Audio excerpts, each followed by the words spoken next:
Perilaku korupsi ada di setiap eselon birokrasi kita. Ada di setiap institusi dan organisasi pemerintahan. Perilaku korup ada di BUMN kita. Ada di BUMD kita. Ini bukan fakta yang harus kita tutup-tutupi. Setelah 299 hari saya memimpin pemerintahan eksekutif, saya semakin mengetahui berapa besar tantangan kita, berapa besar penyelewengan yang ada di lingkungan pemerintahan kita. Hal ini tidak baik, tapi harus saya laporkan kepada para wakil-wakil rakyat Indonesia. Kita faham sejarah umat manusia. Jika ada kekuasaan yang tidak diawasi, maka kekuasaan akan menjadi korup. Kekuasaan yang absolut akan menjadi korup secara absolut. Kita faham bahwa korupsi adalah masalah besar di bangsa kita. Perilaku korupsi ada di setiap eselon birokrasi kita. Ada di setiap institusi dan organisasi pemerintahan. Perilaku korup ada di BUMN kita. Ada di BUMD kita. Ini bukan fakta yang harus kita tutup-tutupi. Setelah 299 hari saya memimpin pemerintahan eksekutif, saya semakin mengetahui berapa besar tantangan kita, berapa besar penyelewengan yang ada di lingkungan pemerintahan kita. Hal ini tidak baik, tapi harus saya laporkan kepada para wakil-wakil rakyat Indonesia.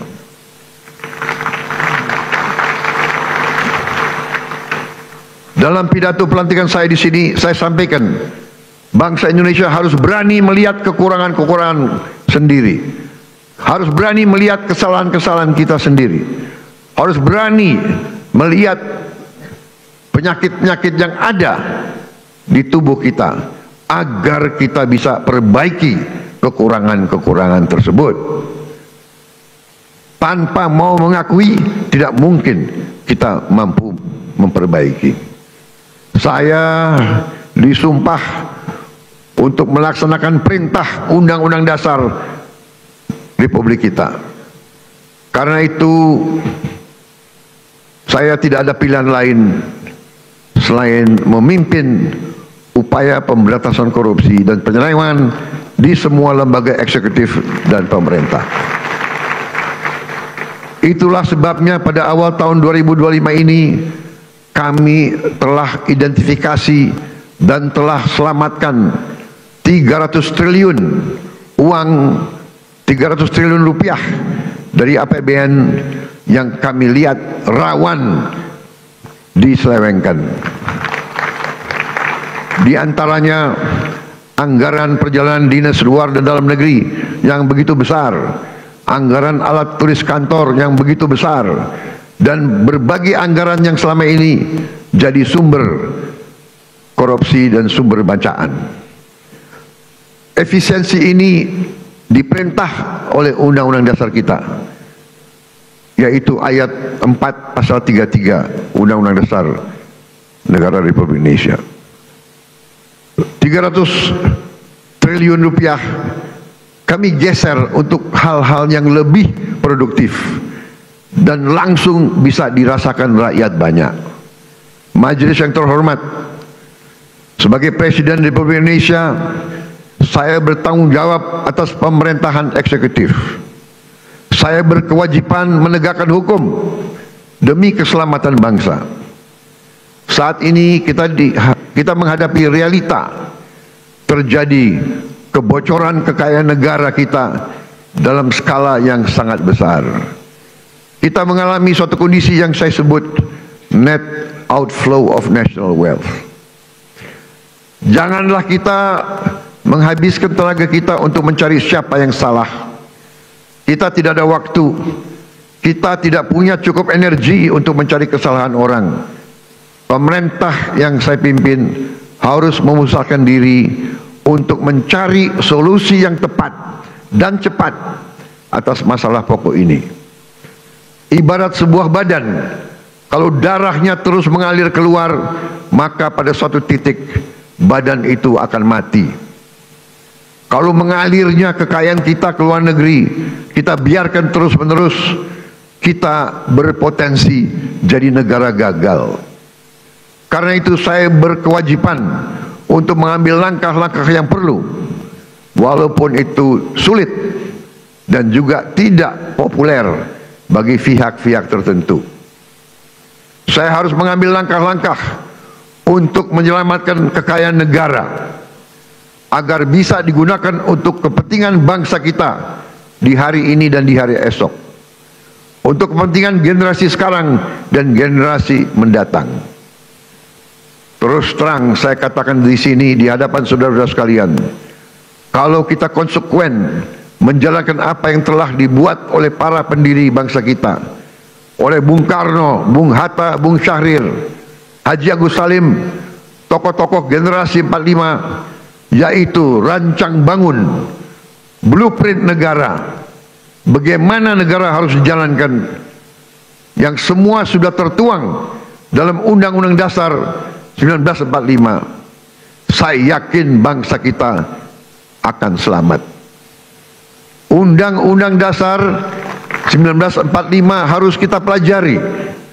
Undang-Undang Dasar 1945 janganlah menjadi mantra, janganlah menjadi slogan, hanya di bibir kita teriak-teriak terus. Undang-Undang Dasar 1945 adalah rancang bangun yang relevan, rancang bangun yang ampuh, rancang bangun yang nyata, dan rancang bangun yang operasional untuk kita gunakan. Saya melihat ada kecenderungan dari sebagian kaum elit Indonesia, sebagian orang-orang yang memandang dirinya paling pintar di republik ini. Mereka memandang bahwa pemikiran Bung Karno, pemikiran Bung Hatta, pemikiran generasi 45 tidak relevan lagi di zaman sekarang. Sudah kuno, sudah lawas untuk menghadapi tantangan abad ke-21.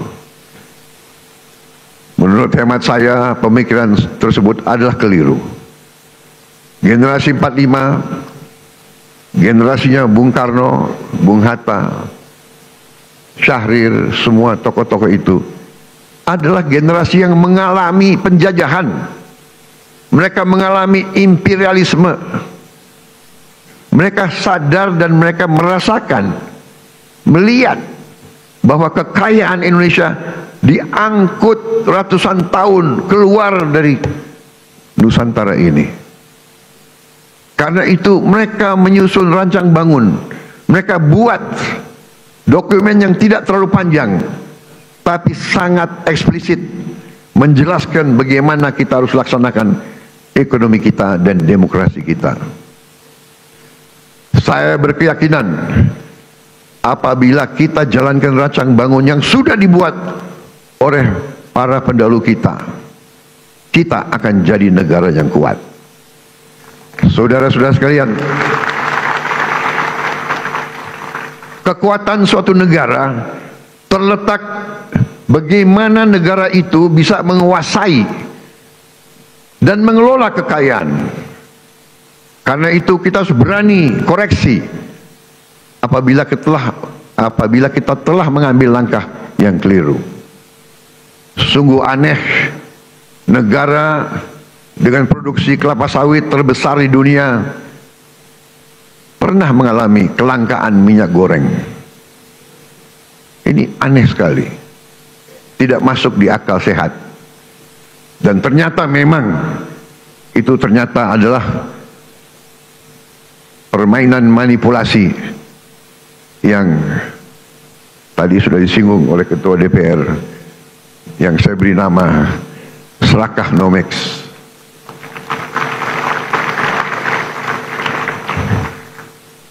Negara produsen kelapa sawit terbesar di dunia, berminggu-minggu, hampir berapa bulan kelapa sawit langka. saudara, juga sungguh aneh. Kita subsidi pupuk, subsidi alat pertanian, subsidi pestisida, subsidi irigasi, waduk,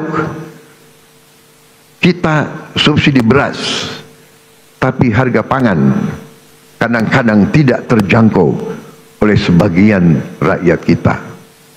Keanehan-keanehan ini bisa terjadi karena ada distorsi dalam sistem ekonomi kita. Adalah penyimpangan bahwa sistem ekonomi yang diamanatkan oleh Undang-Undang Dasar 1945, terutama di pasal 33 ayat 1, 2, dan 3, telah kita abaikan. Seolah-olah ayat-ayat dalam pasal itu tidak relevan dalam kehidupan kita yang modern di abad ke-21 ini. Saudara-saudara sekalian, setelah saya pelajari secara mendalam, saya berkeyakinan Undang-Undang Dasar kita, terutama pasal-pasal yang saya sebut pasal-pasal pengaman, seperti pasal 33 ayat 1, 2, 3, dan 4, adalah benteng pertahanan ekonomi kita. Ayat 1, perekonomian disusun sebagai usaha bersama berdasar atas azas kekeluargaan. Azas kekeluargaan, bukan azas konglomerasi.